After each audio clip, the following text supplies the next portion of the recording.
love is in the air for better or for worse. In these couples' cases, for worse. Today we cover the types of romance that one could never and should never have even conceptualized. 10. Rogue Nito, aka Rogue and Magneto. They're coming in at number 10 because at least they're both people, they're not related, and not a founding father. The bar is in hell, but I believe the devil is actually dancing with it. Really, at the end of the day, people had an issue with this pairing because it was just weird. In some situations, he's like a father figure to her because he is much older than her. He knew her when she was a minor. That's definitely not a great foundation, but also Rogue belongs with Gambit and it's disrespectful to have it any other way. 9. Aunt Octopus, Aunt May and Dr. Octopus. Doc Ock wasn't even interested in Aunt May for Aunt May. He was only after her mysterious Canadian nuclear reactor island that she somehow inherited. The nerve of men. But imagine Peter comes home one day and one of his worst enemies is sitting at the dining table. Spider-Man stops the wedding, of course, but they still made it all the way to the altar. 8. Scarlet Silver, Wanda and Pietro. Yes, they are siblings, and yes, everyone hated it. It was one of the worst parts of the Ultimate Universe that haunts Reddit forums to this day. Also, the scene where their relationship was like heavily implied featured Wolverine spying on the pair from the bushes, and he was also implied to be their actual biological father. He had an affair with Magda behind Magneto's back. Truly, the implied nature of the Ultimate Universe is some of the most heinous material ever written. 7.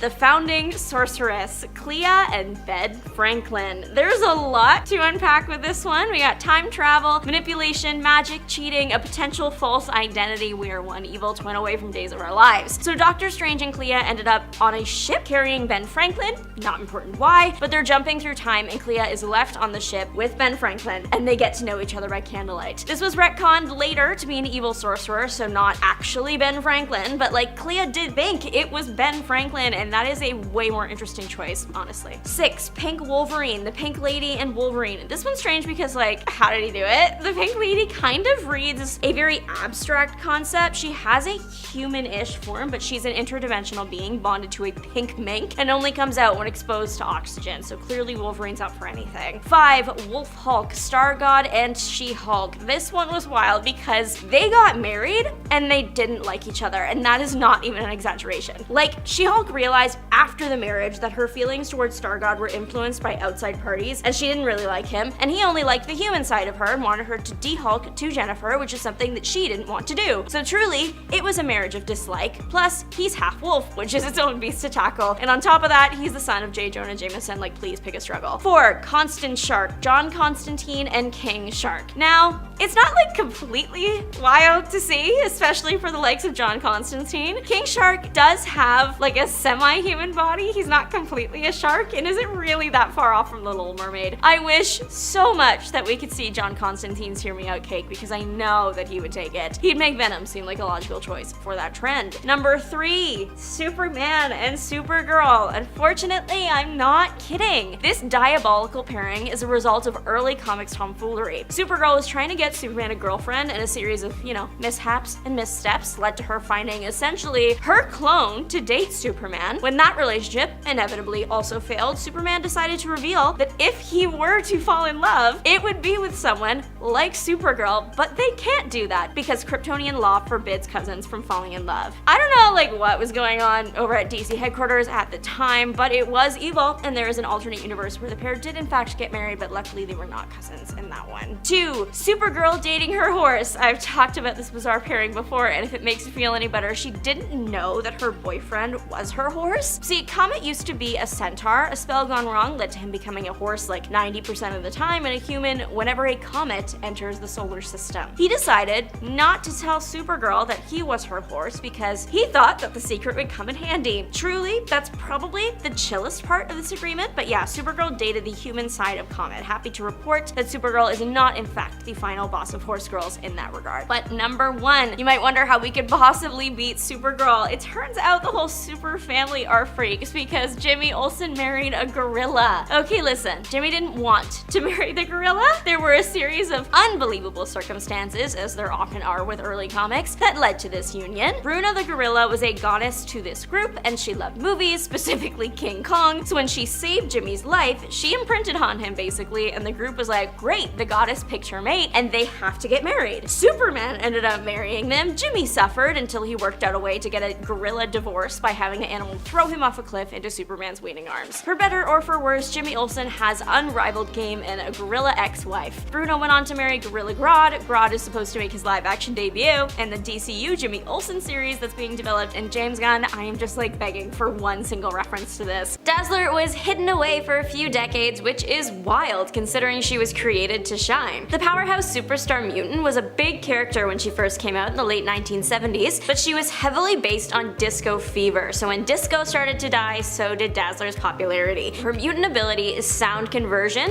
She turns the sonic vibrations of sound into light. She dated Beast for a minute there in the Beauty and the Beast series. Dazzler and Beast ended things eventually, and Dazzler's personal series that ran in the 80s ended with her being asked by Beast if she wanted to join the X-Men. Then we didn't get an official answer until a few decades later. Seriously. Luckily, Dazzler had a superfan in the form of Jim McCann, and he wrote the ending to that cliffhanger in 2010. In recent years, Dazzler has started to regain her popularity for a few different reasons. One big one is some people currently writing for Marvel are Dazzler fans, so she is starting to get worked back into lead roles. But more recently, it was announced Dazzler was going to be getting her own limited series coming out in September as part of Marvel's From the Ashes era. Glazier has a power no one would want to have that she claims she gained out of heartbreak. Not much is known about her, she has only appeared the one time. Bruce Banner had passed out on a beach that was close to where Glazier lived, and she ended up bringing him to her house made of glass to care for him. Glazier is completely white with white hair, white outfit, white gloves, white skin, and she claims she turned into this version of herself after her heart was broken. It isn't until a month into Bruce's stay that he, and we,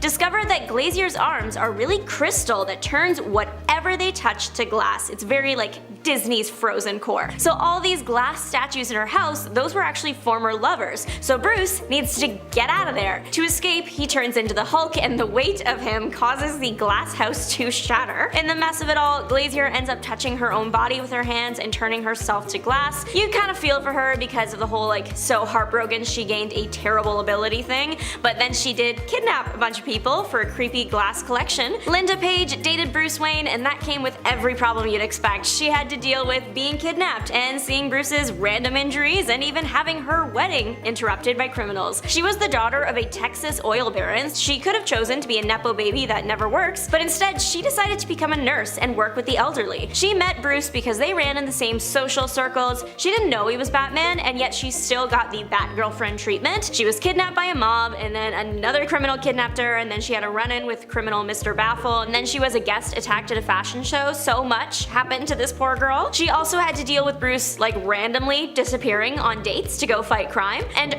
early comic Bruce Wayne wasn't known for his subtle escapes. In Detective Comics 69, Linda and Bruce are on a carnival ride that gets stuck in the air, but as they are waiting to be saved, the bat signal goes off. Bruce's only option here is to obviously stage a fall from like 100 feet up. The readers obviously know that Bruce was fine, but poor Linda. Linda eventually moved on from Batman and married this other guy, but then her wedding was interrupted by Scarecrow, so even after leaving Bruce, she is still haunted by her time with him. Deborah Whitman has had a rough time in the relationships department. She dated Peter Parker, which unfortunately means she was guaranteed to go through something traumatic. But even before dating Peter, she was having a rough go in her romantic life. She did have a husband, but he was not very nice to her at all. That situation, plus past trauma, led to Deborah suffering from mental instability. When she was dating Peter, she started picking up clues that something was up with Peter. She started believing he was Spider-Man, but she thought it was just a hallucination. We know it wasn't, but Peter let Deborah believe that she was losing it, which isn't very nice. He did help her finally leave her mean husband by confessing he was Spider-Man to like shock her system. Deborah then went on to write a book about her experience. Truly, I hope Deb is doing okay and never sees Spider-Man again. Dazzler performed with her and Cannonball dated her. Lila Cheney was a 1980s British rock star that, like Dazzler, fell into obscurity just a few years after her debut. Having a superstar girlfriend seemed to be all the rage in the 80s. Cannonball and Lila were in an on-again, off-again couple, so they were kinda like hard to keep up with. Cannonball is more well-known than Lila. He is on the X-Men and was recently resurrected. Lila just didn't pick up steam in the same way. In addition to her heroics, she does have some villain tendencies, so maybe people didn't take to that. Lila is capable of intergalactic teleportation, but it has drawbacks. She has to travel hundreds of miles at a time. Her powers work so fast that by the time they are activated, she's already moved miles away. To sort of like fix this problem, she always transports herself to her hideout called the Dyson Sphere, and then from there transports again to wherever she actually wants to go. Lila also has to know where she wants to teleport to, or it has to be somewhere that she has been or her voice has been. For a singer, that can get messy pretty fast. Captain Marvel has proven to be a fan of Lila because Lila once transported herself to Captain Marvel's ship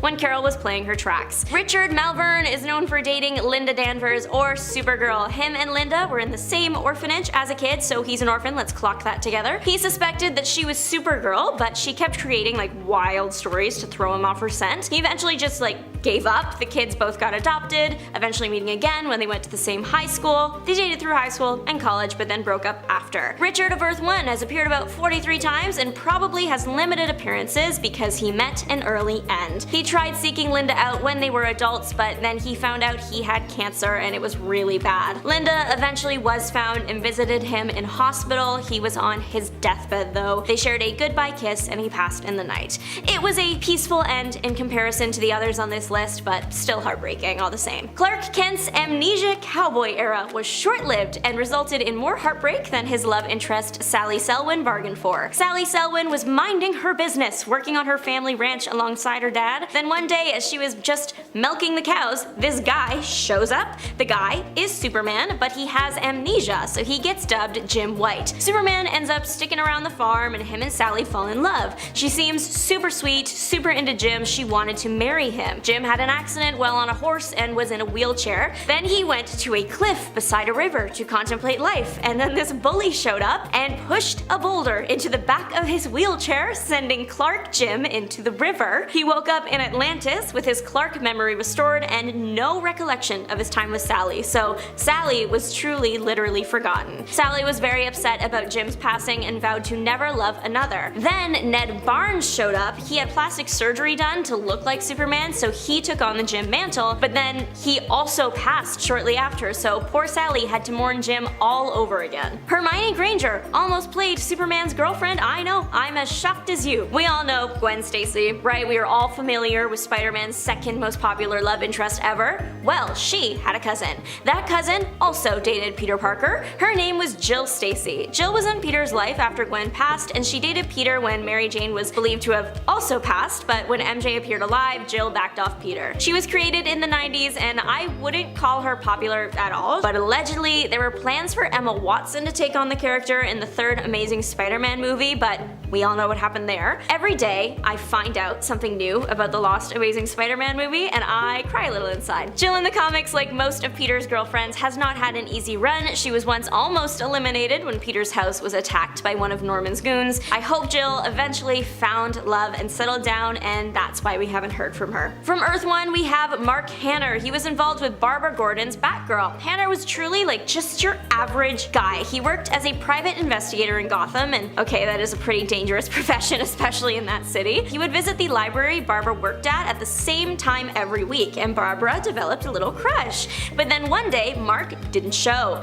Barbara got worried and searched for him, only to find out Mark had been kidnapped. Being kidnapped is already bad, but Mark has diabetes, and he was purposefully being separated from his insulin. Barbara does end up saving him as Batgirl, and then bravely faces her crush as Barbara, and the two go on a cute skating date, so happy ending, but not without a little bit of trauma to get there. Natalya Trusvich dated Bruce Wayne, and he was the last boyfriend she ever had. She was a concert pianist from out of town, and she should have stayed out of town. She met Bruce Wayne, the pair fell in love, but Bruce was too into his work, or at least that's what she thought, and it put a strain on their relationship. Bruce was really into her though, and he didn't subscribe to the if you love someone let them go thing, so he tried winning her back. Alfred gave Bruce a stellar idea to win her favor again: tell her you're Batman. So now Natalya is carrying the weight of that secret. But the worst thing that ever happened to her would have to be when she was kidnapped by the Mad Hatter to be his Alice, and then when she wasn't a good enough Alice, he tried to get get Batman's identity out of her by any means necessary,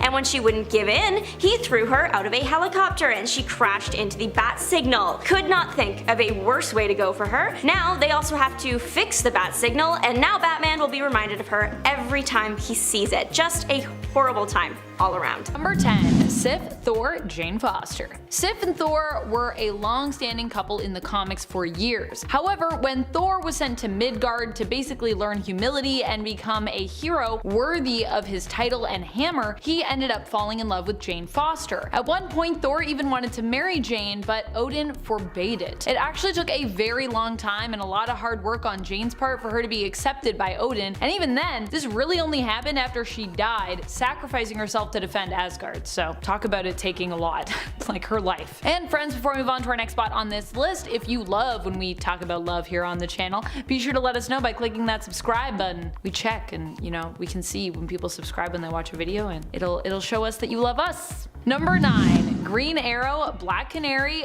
Batman. I bet you weren't expecting him in the mix. Green Arrow and Black Canary are a couple that are known for being very solid in the comics. When I think about forever couples, they're probably one of the few people that I think of when it comes to DC Comics. So, what happened? What's the tea? How did Batman wind up at this point, being the other person that's involved in this relationship? How did they become a part of my forbidden love triangle club here? Well, there was a time way back in Justice League of America issue number 84 from the first volume and issue number 88 when Batman and Black Canary kinda almost became a thing. This happened during a moment of vulnerability and weakness when Black Canary felt lonely and Batman, who is pretty much always lonely, let's be honest, chose to comfort her. They kissed in an instant in issue number 84, but then by issue 88, it was firmly established that Black Canary actually chose Green Arrow after weirdly going to Batman for advice on whether or not she should stay with Ollie and commit or just split. Although Batman honestly seemed a bit brokenhearted when he learned where Canary's head was at, to be honest. He was like, you always thought of me as a brother, but you kissed me. Wait, what? Weird times. Number 8.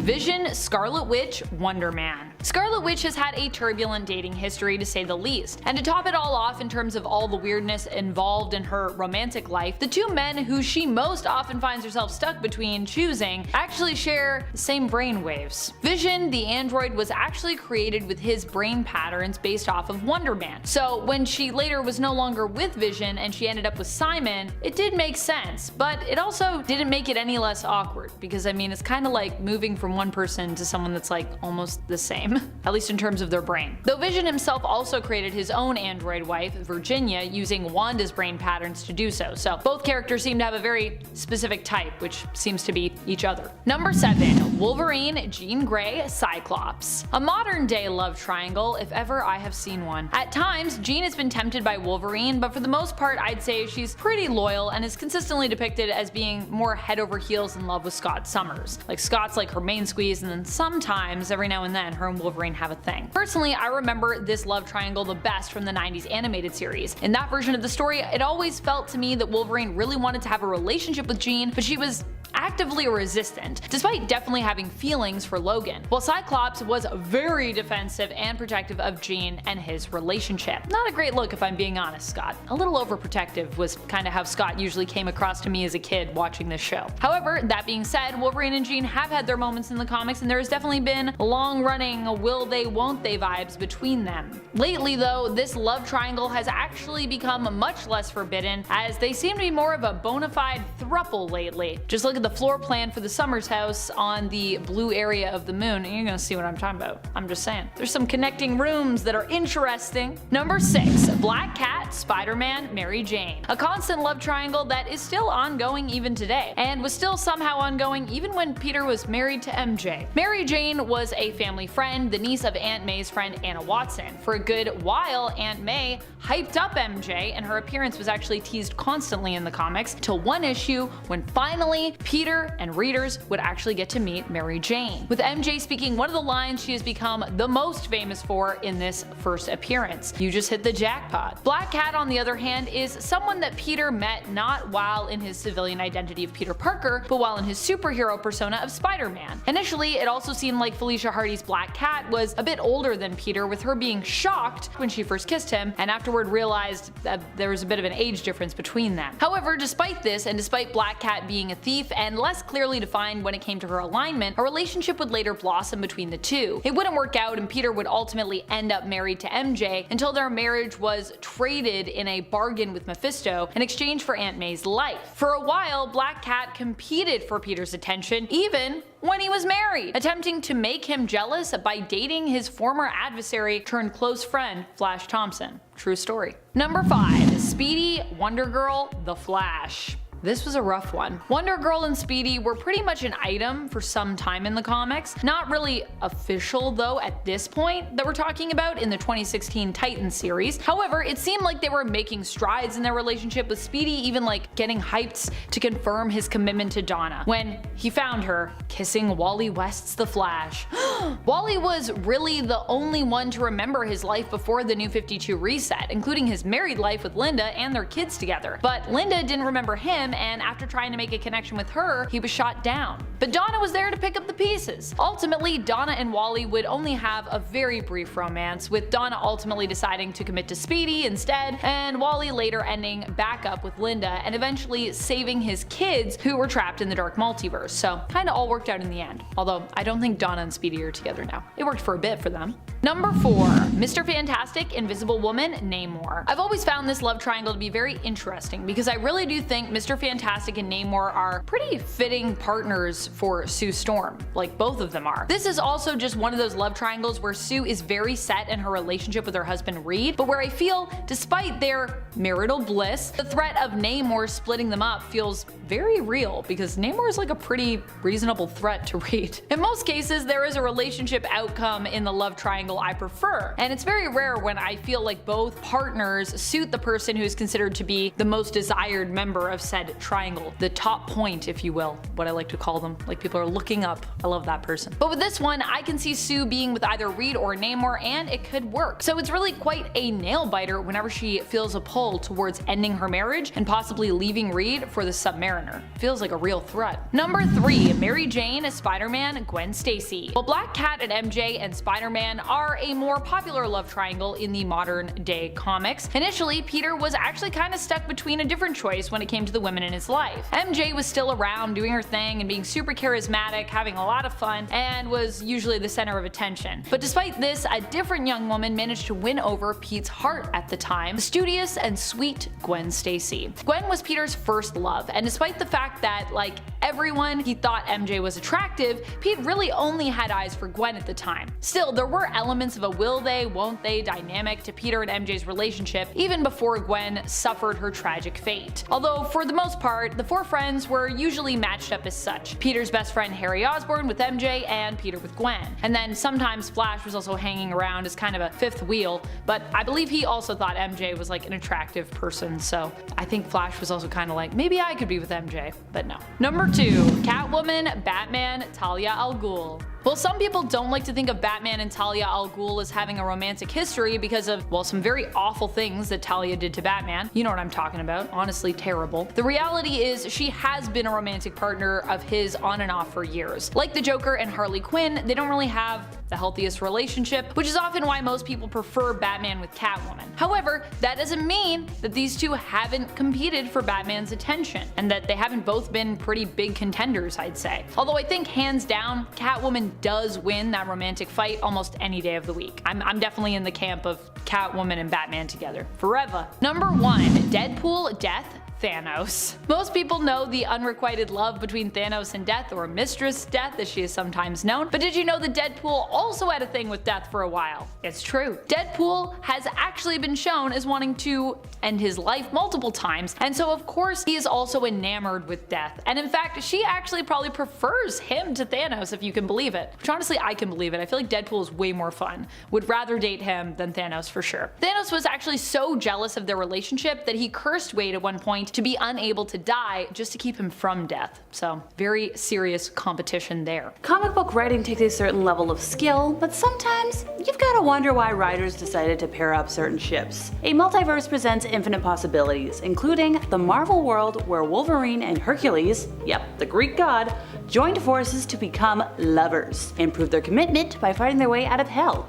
Literally. So when 10 evil versions of Charles Xavier are born throughout the multiverse, the Extreme X-Men comic series is born, uniting a team of X-Men from a variety of realities on a mission to eliminate them, one by one. Among the team's ranks are Dazzler of Marvel's main 616 universe, a severed Professor X-Head, a black Cyclops from the era of his Earth's American Civil War, and Howlett, a version of Weapon X described as Wolverine meets Teddy Roosevelt, but still Canadian. Together they travel from one alternate reality to the next, evil Xaviers before the doppelgangers can pose a threat to all of existence. Now the team's journey reunites Howlett and an alternate version of Hercules, who have much more history than their Earth 616 counterparts. Now Wolverine, or Howlett, and Hercules stake their claim as one of comics' most interesting couples when they reveal their love story to the rest of the team. Partners in bed and on the battlefield, Hercules and Howlett finally revealed their love after slaying a dangerous beast. But Zeus was furious that another god besides himself was consorting with mortals and banished the two to Tartarus. In Olympus's dungeon and prison for the Titans, the lovers spent the next years fighting thousands of demons and damned souls. Okay, this next relationship isn't exactly heartwarming, it's definitely more on the icky side. To date, one of the most bizarre comic book romances happens to be Ms. Marvel, Carol Danvers, and her love affair with her son. So what happens? Okay, let's start. The Avengers team returns from a mission to find that Ms. Marvel has moved in, and suddenly she's 8 months pregnant, even though she's only been absent for a couple of weeks. Now, being the Avengers, they welcomed Carol back, prepared for the birth, even though she didn't seem entirely happy with the whole situation. But with their help, she soon gave birth to a healthy boy. Aww. And then things get weird. Not only does the baby mature incredibly quickly, learning to walk and talk in no time at all, but he quickly reveals to the team that his father was him. Turns out that Ms. Marvel had been abducted by Marcus, the son of longtime enemy Immortus. After spending weeks trying to seduce her, Marcus gave up on the flowers and chocolate and simply used his father's advanced machinery to subtly seduce and impregnate Carol so that she could give birth to his double when she returned to Earth. And to put the final nail on the coffin of all that is reasonable and sane, the Avengers happily wave Ms. Marvel off as she goes to join her son/husband in his own universe. Although Marcus's plan had worked, his presence on Earth was now damaging time and space. Finding herself strangely drawn to her son, Carol was like, yeah, I'll go to his home dimension with them. She would return a few issues later, resentful of her teammates who should have known better than to let her go with a man who already admitted to kidnapping and manipulating her, but yeah. Iron Man has a knack for creating incredibly advanced technology, only for it to later blow up in his face. We all saw what happened in Age of Ultron when Tony Stark's scientific ambitions overshadowed potential dangers from his creations, and in Invincible Iron Man number 30, Iron Man's suit became alive and fell in love with him. Now, when Tony tells his suit he's just not into him like that, the suit kidnaps him, ties him to a tree, and tortures him. Stark intended the suit of armor to be a safety net, but instead, via a series of unpredictable events, it developed sentience and feelings for his creator. Getting access to Stark's brain immediately made the suit take a turn for the worse. Fortunately, the armor's newfound humanity ultimately led it to sacrifice itself to save Stark. Tony was lucky he didn't have another Ultron MCU situation on his hands. Yes, over the years, comic book creators have never been afraid to throw odd stories at Iron Man. Like he's had his suit emerge from his skin, and in early iterations of the character, wore magic boot skates as part of his armor. But this is a whole other level of weird. At one point or another, you gotta wonder how many substances were involved in the making of certain comic book series. The relationships between Cyclops and Jean Grey is one of the most well-known among X-Men readers, but that doesn't mean it hasn't seen its fair share of drama. Case in point, the psychic affair Scott Summers and sometimes hero, sometimes villain Emma Frost shared, well, the former was still with Grey. The pair becomes a physical item after Jean's death,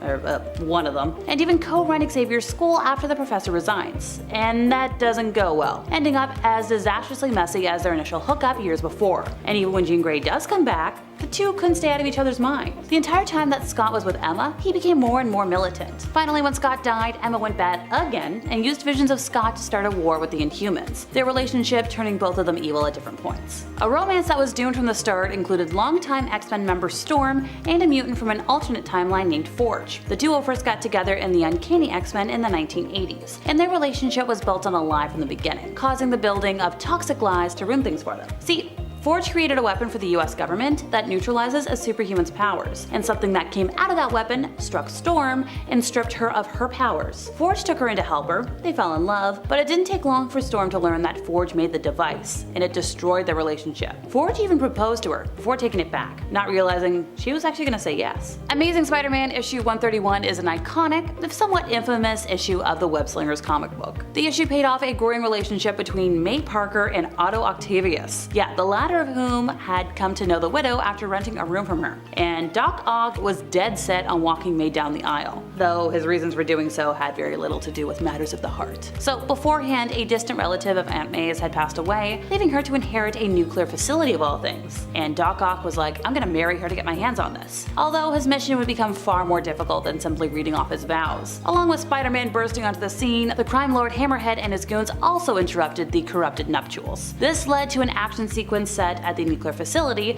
with Hammerhead's aggression accidentally causing a massive explosion. Spider-Man gets away with Aunt May, who's now fainted, but when she awakens to see herself in a helicopter with the masked menace, she passes out again. Thankfully, this was the end of her star-crossed love with Doc Ock in the mainstream continuity, but the concept did reappear in other stories. One comic that also used the idea was Spider-Man Life Story, which took a look at Peter's life throughout various decades, and at one point, Doc Ock would give up villainy and marry Aunt May, working alongside his new nephew in a scientific capacity. Alright folks, we're talking about Wolverine again. The relationship between Wolverine and Squirrel Girl in the comics is strange, and even by Wolverine standards. It's first hinted at when Emma Frost finds a mental image of Squirrel Girl in Wolverine's mind behind a door marked fantasies. Yeah, that's creepy enough, but then years later the two encounter one another at Avengers Mansion and immediately start acting awkward and generally behave like they hooked up at one point. The worst part of all of this, if you do the math right, it comes out that the point where Wolverine and Squirrel Girl could have gotten together would have been when it might have been illegal to do so. Okay folks, welcome to Earth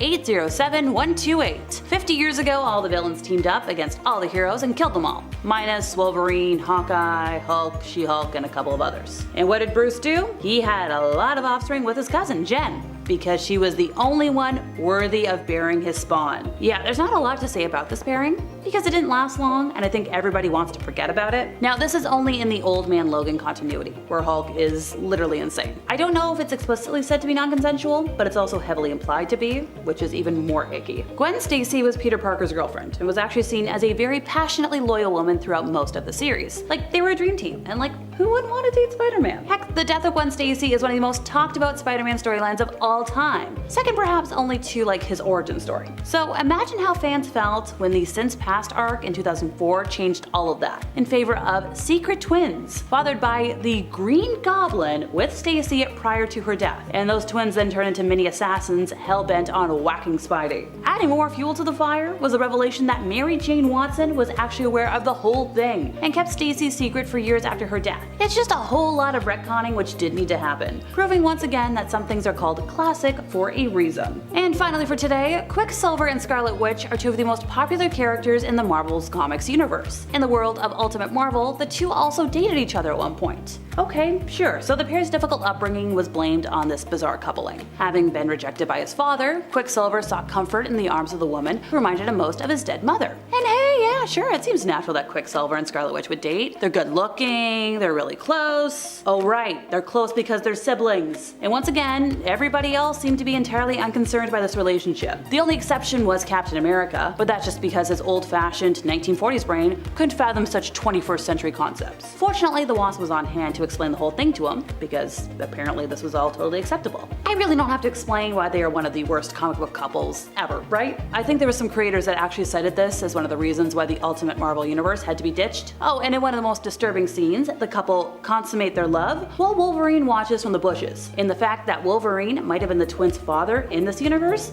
makes that even worse. Number 10, Counselor Martha of the Sea, Green Lantern, and Citizen of the Cliffs. This one might be more niche, but my fellow fans of the Far Sector series will know what I'm talking about here. And if that isn't you, have I mentioned how much I love Far Sector and how you should really read it? Far Sector is from the now defunct Young Animals imprint at DC, and was a series written by award-winning sci-fi writer N.K. Jemisin with stunning mind-blowing artwork by Jamal Campbell, a dream team if ever there was one. Far Sector centers around a new Green Lantern from Earth, Sojourner Malene. She is sent to an area so distant it is only known as the Far Sector. While working on this alien world, she herself gets caught in a love triangle between the extremely sexy and more emotional Counselor Marth of the Sea and her also extremely sexy but more stoic and controlled ally, Sizzin of the Cliffs. And friends, before we move on to this next spot, if you are loving what you see here at Top 10 Nerd, please go check out our newest channel, Most Amazing Top 10 Anime. Number 9. Rexplode, Adam Eve, and Invincible. This one is probably made more famous by the animated series Invincible, and actually, based on the Invincible comics, I would say it's not even the most iconic love triangle from the series, the comic series itself, but it is one more people are familiar with based on the fact that more people have definitely watched the Invincible animated series at this point probably than read the comics. At least, I think so. I'd be surprised if that wasn't true. Because for a while, the animated series was pretty mainstream, and hopefully it will become mainstream again in the future when we get our season 2, whenever that drops, whenever that happens. I'm sure it's coming. Rexplode is the boyfriend of Samantha Wilkins, more commonly known by her superhero name Adam Eve. Eve, however, after meeting Mark, aka Invincible, definitely seems to connect with him and have maybe some feelings for him.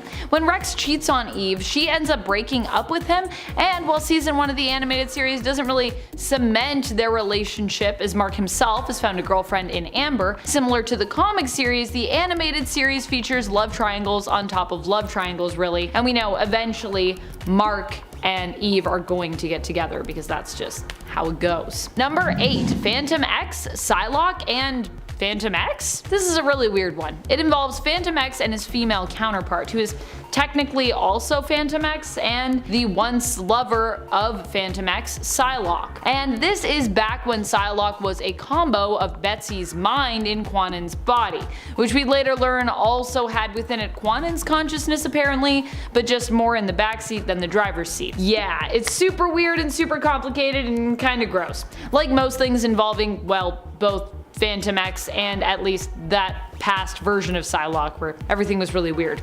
At one point, PhantomX was even jealous of his own female self's relationship with Psylocke, which is super weird and confusing, being jealous of yourself. Number 7. Maggie Sawyer, Batwoman and Nocturna. Unfortunately, a lot of people know about the weirdness that is this love triangle. While Maggie Sawyer is often known for being the longtime true love of Kate Kane, when these two were right about to get married after being engaged, plans changed for them. Instead, Batwoman ended up with Nocturna for a while and became a kind of vampire, with lines of consent between Nocturna and her being severely crossed. Hence why I say, unfortunately, this is a love triangle that is fairly well known. It was a controversial choice in the comics and a relationship that a lot of people were not fans of because it felt like Kate was kind of being preyed on by Nocturna and had been forced to leave a fulfilling relationship by DC's creative management simply to prevent her queer marriage to Maggie, which a lot of people were like, why did you do that? DC claimed they had their reasons and it didn't have to do with the fact they didn't want Kate to get married to Maggie, but we have our doubts. Number 6. Black Canary, Green Arrow, and Batman. This one is from a previous continuity, and because it's older,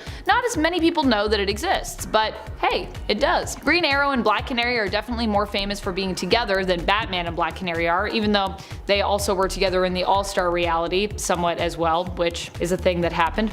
But did you know that even in a main continuity story, Black Canary actually considered leaving Ollie for Batman? It's true. At the time, Black Canary was doubting if she really wanted to be with Green Arrow, and at that time, Batman was basically there for her. But ultimately, when push came to shove, and Batman and Green Arrow were kinda like somewhat pitted against one another for Black Canary's affections, more Green Arrow pitted against Batman than the other way around, she decided to stay with her would-be mainstay, Oliver Queen. Number 5. Jean Grey, Cyclops, and Emma Frost. Probably not the most iconic love triangle featuring Jean and Psyche, but definitely getting up there in popularity and notoriety is the awkward romance that exists between Jean and Psyche and Emma. It's just a big beautiful mess. Jean Grey and Cyclops were married when Cyclops started seeing Emma Frost psychically. What can I say? The man has a thing for psychic mutant ladies. It's kind of his thing. The really weird thing though was that Emma was actually trying to help Cyclops seemingly with kinda like psychic therapy, role-playing as Jean in Cyclops' mind to allow him to feel closer to his wife, who at the time he felt very distant from.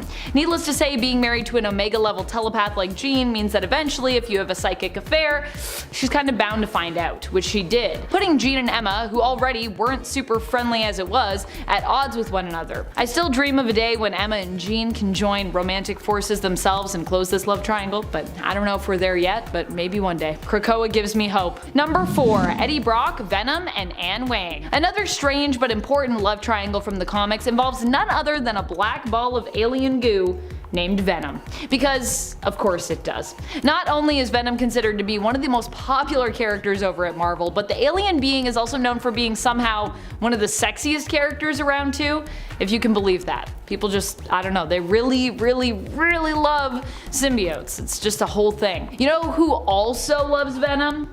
Eddie.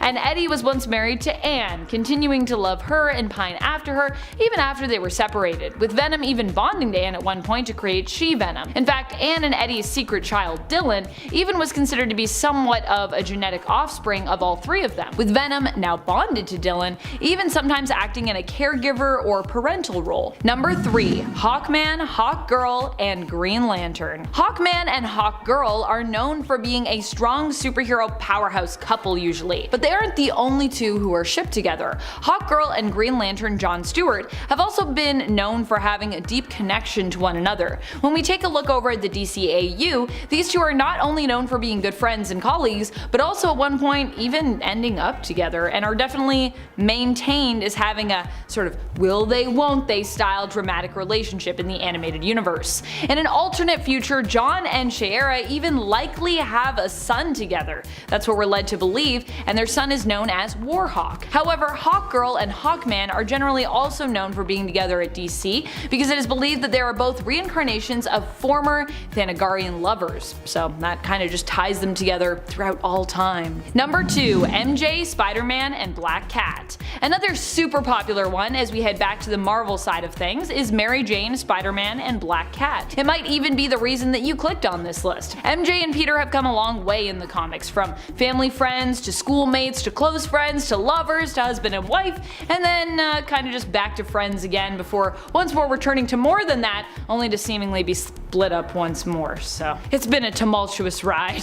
Even their marriage wasn't smooth sailing, with most of it involving one or both of them wondering if being together was really the right choice for them. Black Cat, however, has been with Spider-Man for a time, but was more interested in the vigilante hero side of him than, you know, the man behind the mask, which meant that the two could never really end up together long term, because Black Cat was more interested in a persona than she was in, you know, Peter himself. When it comes to Felicia and Mary Jane, these two women for years were known for being pretty much at each other's throats, especially in regard to Felicia's feelings about MJ. However, more recently in the main continuity, the two teamed up together to do a heist in order to protect Peter against an enemy of Black Cat's. And in the Marvel mangaverse, Black Cat even saved MJ's life with a kiss. Number 1. Wolverine, Jean Grey, and Cyclops. Probably one of the most iconic love triangles around, at least in my opinion, is the one between Wolverine, Jean, and Psyche. While not a traditional love triangle in the sense that, you know, it isn't specifically closed, with Cyclops and Wolverine not explicitly having a romance between them, even this love triangle has become closer in years to that model of a closed one, especially with everything going on Krakoa, and, you know, Psyche and Wolverine sometimes holding hands in the comics. Just saying, there's some implications. A closed love triangle with a few branches coming off of it, at least. Wolverine definitely has other people he loves, as does Psyche, but for the most part, Jean is pretty much stuck between these two heroes and fellow teammates. Although at one point back in the day, it seemed as though Angel actually may have had a chance with Jean. That didn't really end up going anywhere, but Angel was, I mean, everyone was really hot for Jean back then. The Professor also. Oh boy. Superhero couples are a hot topic. Some are super soulmates, and others, well, not every love story should be told. To the surprise of MCU fans, Hawkeye and Scarlet Witch once had a thing going. In the movies, it's hard to imagine Wanda being with anyone other than Vision, but the comics are a very different story, literally. Before Wanda got serious with Vision, she was getting a little flirty with Clint. It didn't last super long though, because Wanda realized that her heart really lies with Vision and put an end to the situationship. Some interesting tidbits tidbits to note about this pair. During Wanda's mental break that led to M-Day, she took out a few Avengers on the way too, one being Hawkeye, so she has taken him out in both senses of the word. Then she brought him back to life later during House of M. Many years after that, the pair met up again and shared a moment together. It was a bit odd though, because this was when Wanda had been resurrected and living in a small village, recovering with little to no memory of her past. Even with that hurdle, the moment shared between the pair brought a sense of closure to the relationship. It took decades to resolve the love story, but Beast and Dazzler were worth the wait. The Beauty and the Beast of the 1980s, Dazzler and Beast, first met in Hollywood. Dazzler was a performer, down on her luck, and Beast was on vacation with big dreams of being on the big screen. At this point, the world isn't super fond of having mutant celebrities. That's why Dazzler is having such a hard time breaking into Hollywood. When she is promised the chance to perform for Hollywood's elite, she takes it. However, the performance is less singing and more of a gladiator fight. Beast and Dazzler are involved at this point and lead a revolt together, breaking up the under-Hollywood fighting ring. Their 80s romance was limited to the 4 comics in the Beauty and the Beast line, and the pair did break it off in the end. Dazzler got her own comic series, and in the last panel of the last issue, Beast made an appearance to ask Dazzler to join his new team of X-Men. We get no answer on that,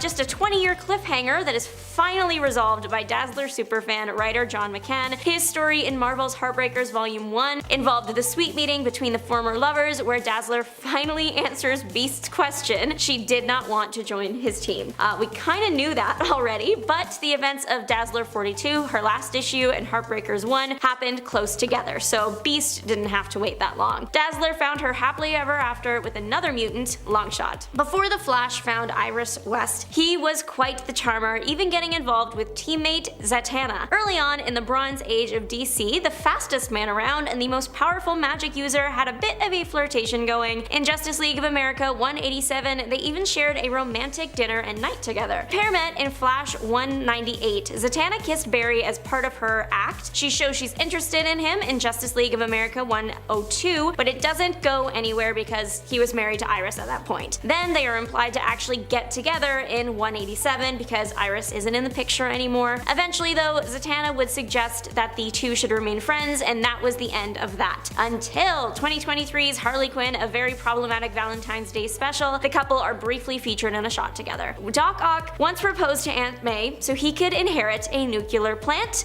Truly? What is going on? Aunt May became Doc Ock's housekeeper, and they had a professional relationship. That was all it ever was going to be, but then Octavius found out that Aunt May was set to inherit an island in the mystical land that is Canada, and that island was rich in uranium and had one of the world's most sophisticated nuclear breeding reactors. That's every villain's evil lair dream. All that stands between the Doc and that is marriage. Easy hurdle to jump. The wedding got as far as the couple getting to the altar before Hammerhead interrupted and attempted to kidnap Aunt May. He knew that Aunt May was inheriting something big, he just didn't know what it was, but he did know he wanted whatever it was. This is the most dramatic wedding of the year. May, Ock, Hammerhead, and Spider-Man, of course, they fly off to this Canadian island. Peter rescues Aunt May and the two get off the island. Doc Ock ends up in the power plant next to the fragile reactor. Hammerhead comes charging in and runs right into the reactor, making it explode and destroying the island. I am absolutely baffled, and I cannot believe this story exists, and if you don't believe me, check out Amazing Spider-Man 130 and 131. Deadpool has had a string of peculiar and extraterrestrial romances. Take his accidental marriage to alien Orcsa. She was originally married to this other guy, but Deadpool took him out. When she found that out, she got super upset and tried to attack him. Deadpool figured the best way to calm her down was a kiss, and somehow he was right, and it was also then a marriage proposal. So Deadpool went to space on a mission and came out as a married man. The marriage was honestly quite good. They seemed to get along, but Deadpool couldn't stay there forever, so the pair got divorced. But the only way to get a divorce in the alien culture was to end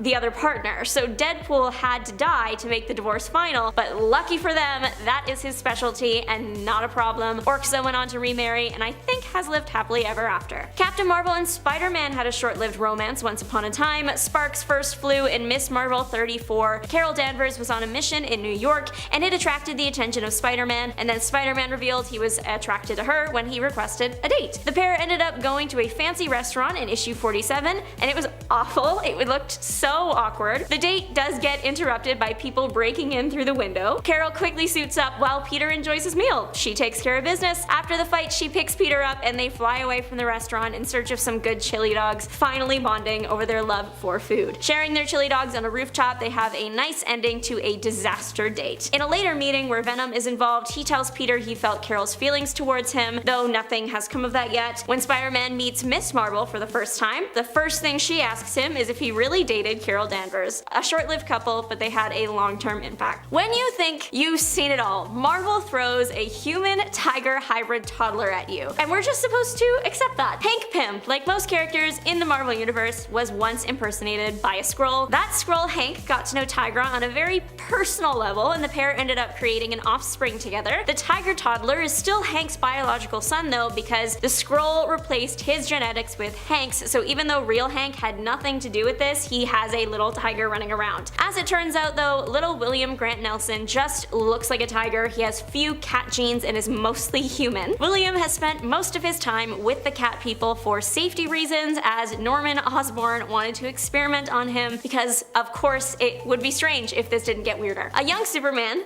and Lois Lane and also Lana Lang ended up in truly one of the strangest, twisted, romantic in nature storylines I have ever had the displeasure of witnessing. It happened in the 60s when it seems anything goes. The weird romance was featured in Superman's girlfriend Lois Lane 57. So this alternate dimension Spider-Man gets de-aged and sent to the normal Spider-Man's universe. Because he is a child, he goes to find the people he knows, which are Lois and Lana, but Lois and Lana think it's their Superman de-aged, and they are both romantically interested in their Superman, so throughout the comic they keep trying to win the young Super's attention in the hope that when he gets re-aged he will choose them over the other woman. It's the kind of thing that would never fly in the year of our Lord 2024. At the end of the comic is when we find out that the Superman the girls know was never actually de-aged, and he explained what happened and helps re-age and send the other Superman back to his dimension. The comic ends with the other universe Superman marrying the other universe Lois and Lana. What if I told you Doctor Strange's girlfriend Clea was intimate with US founding father Benjamin Franklin in the 1970s? Because that happened. Sometimes you hear things about the Marvel Universe that are weird, but they make sense for Marvel. This isn't one of those times. It happened in Doctor Strange 18. Him and his girlfriend Clea were traveling through time and ended up on the same boat as Ben Franklin. Doctor Strange is off dealing with an otherworldly threat, and while that is happening, Ben and Clea are getting to know each other better. That was the original intention. Marvel's editorial staff had a problem with this,